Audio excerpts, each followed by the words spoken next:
I want to talk about my plane ride. This is my last BBL story. I did the doctor, I did my heel, I did my recovery home. I did Mia, and yeah, now the plane ride. Yes, okay, so the plane ride. I took American Airlines. I flew American, and it was really, really bad. I hated it. Listening to everybody's plane ride stories, oh my gosh, it was really bad. Everybody talks about their plane ride and how terrible it was, and really, that is really how bad it is. I mean, it is terrible, okay? So first, I got insurance. Insurance did not cover anything really. Okay, so I had a few issues where I was gonna have to reschedule, and they tell you to get insurance just in case something happens and you have to reschedule your ticket, or you have to move some stuff around, get insurance, because the insurance will cover you in case something happens. Well, the insurance does not cover you in case something happens unless you die, okay? If you die, okay, or somebody dies, then they'll cover you, okay? But unless something like that is happening, they ain't covering you. They ain't covering you for nothing, okay? So I couldn't get certified out here, and I ended up having to move my surgery date. I already paid $500 to have to move my surgery date. I did not want to have to buy another ticket or anything like that, right? So I ended up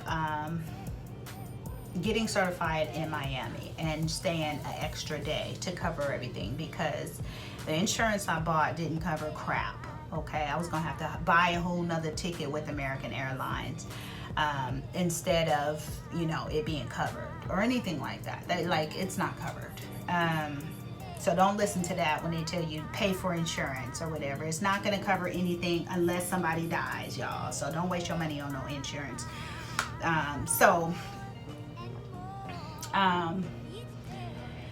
I get there that night. My plane was supposed to take off at 7:45, 7:30, one of them, American Airlines. Well, I find out that the plane, and I'm signed up for everything.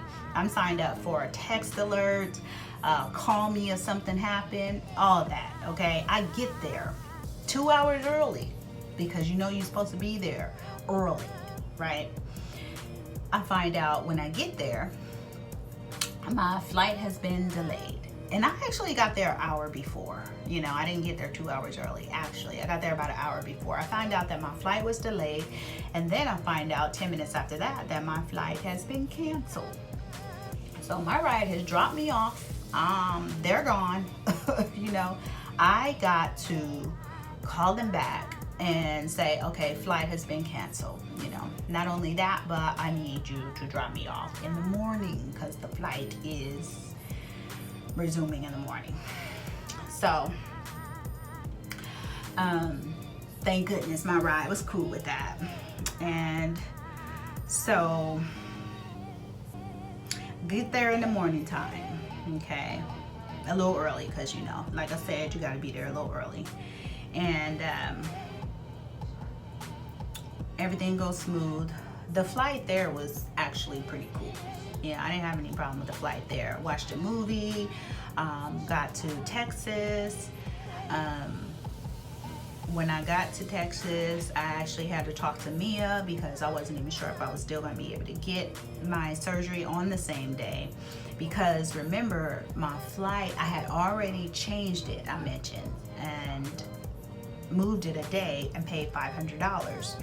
Well, since my flight was moved, my surgery was also moved, because here's how it works. You have to get approved, okay, one day.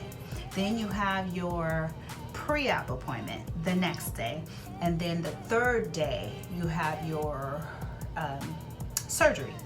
And there's no exceptions for that. They have to go in that order. Like you can't have your pre-op appointment the same day as your surgery normally. So at first, that's what they did. They said, we're gonna make your, because they already made me pay $500, we're gonna make your pre-op appointment the same day as your surgery. And then they were like, no, we can't do that. So anyway, I had to talk to them in Texas because I wasn't sure if they were going to do my surgery. But of course, I'm already in Texas. My ticket is already paid for.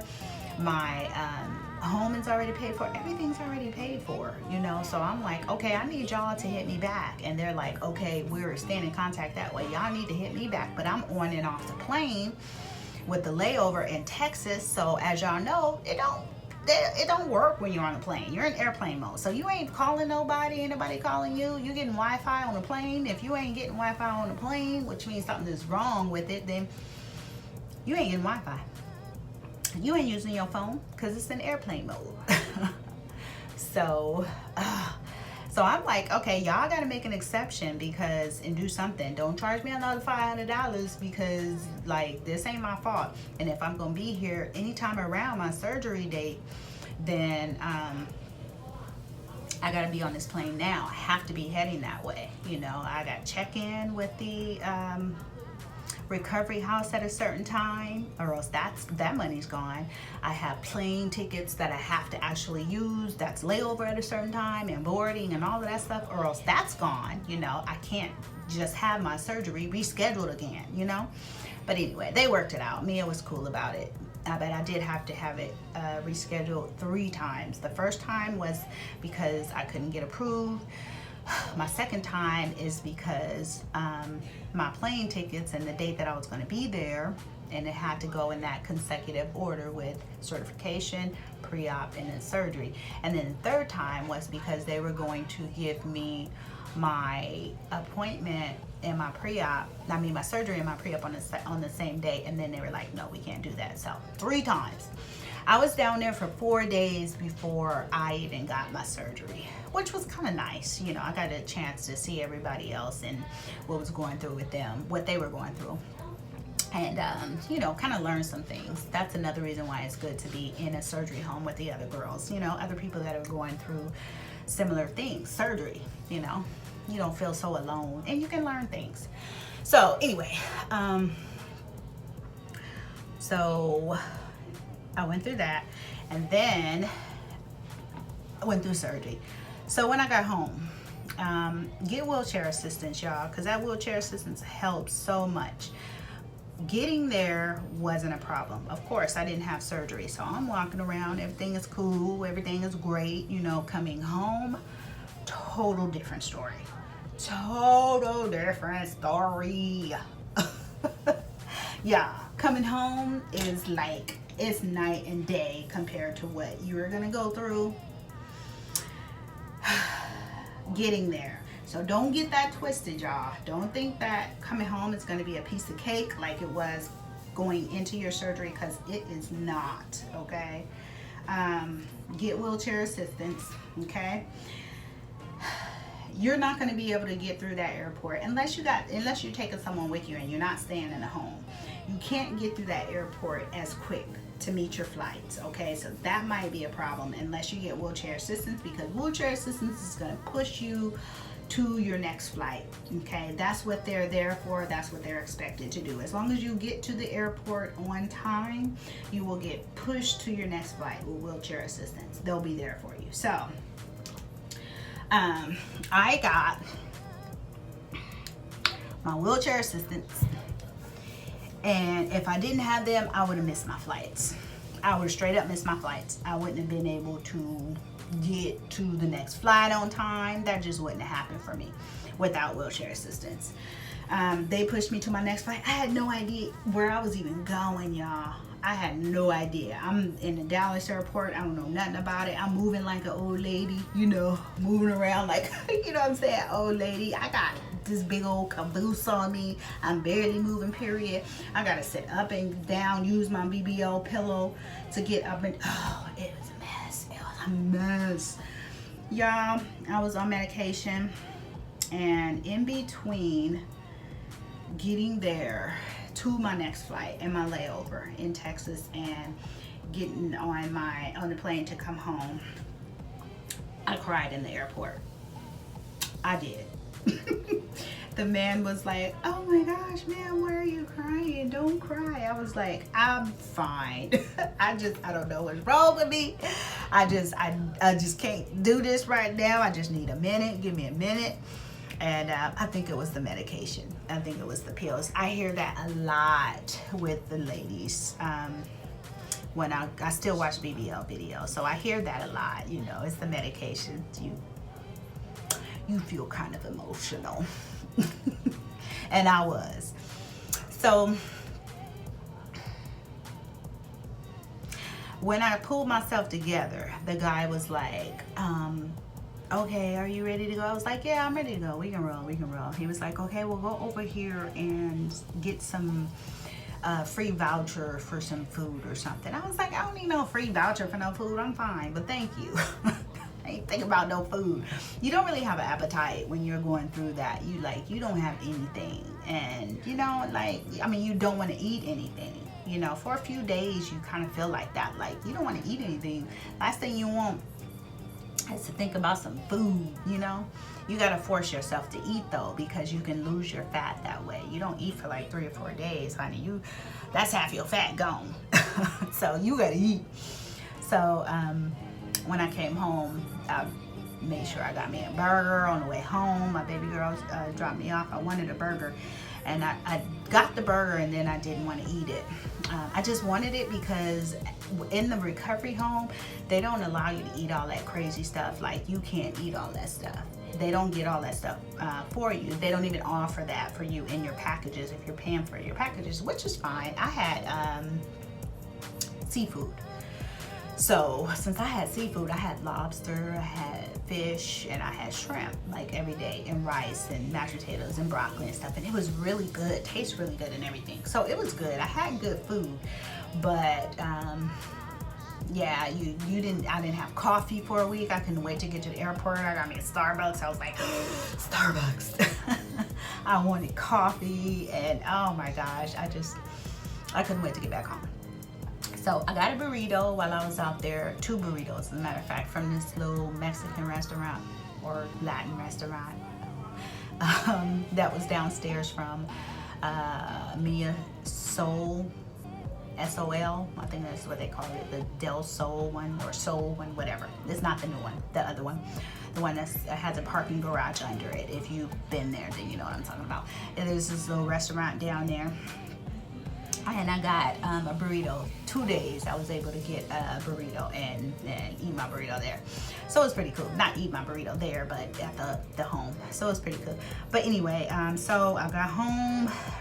So on my plane ride home, I was in the airport.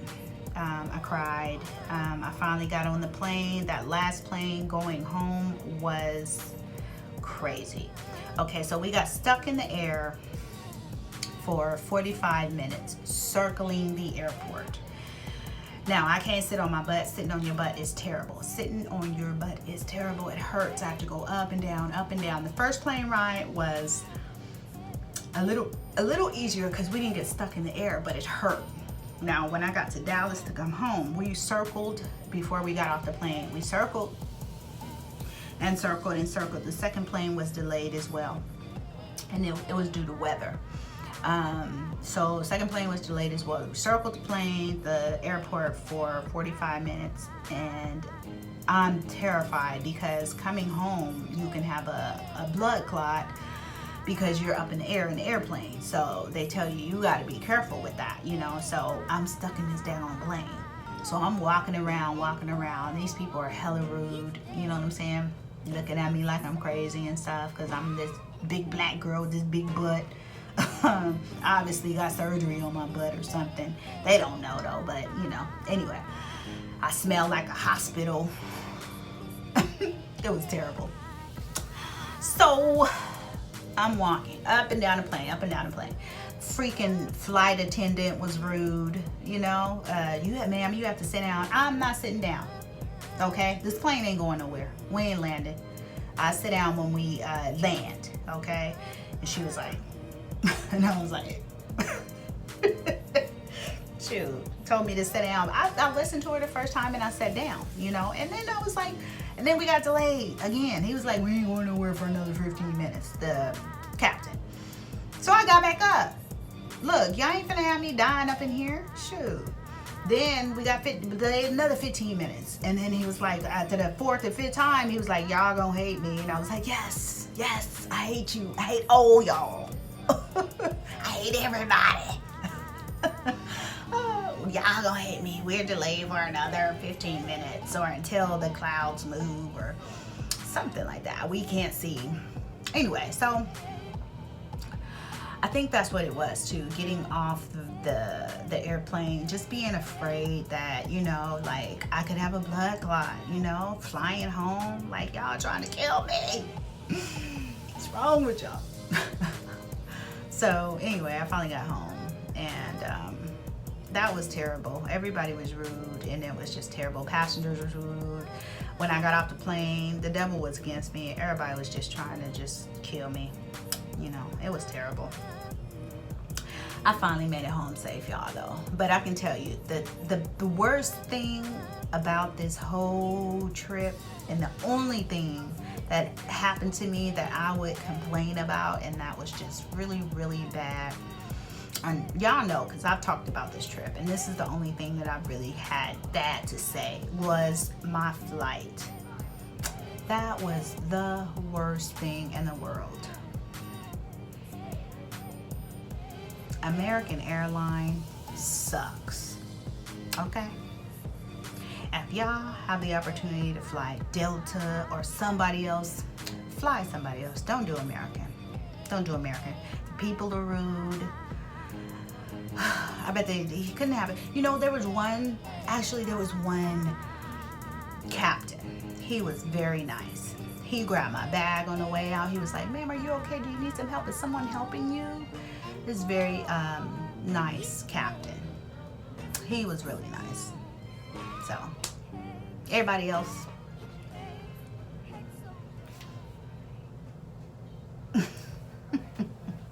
And that's it for my stories, y'all. Okay? So, let me show you my cute little dress. You ain't gonna be able to see a lot of it anyway. So, let me see. It is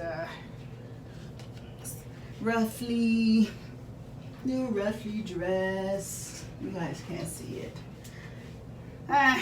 Anyway, it was cute. It's cute. I'll show you the bottom part another time. It's like, you know, got the little pointy all around the dress. It's really cute. Anyway, all right, y'all. That was my very last story. The last story I got to tell about the BBL and the trip. And I hope you guys enjoyed it. Mwah. I got silver nails.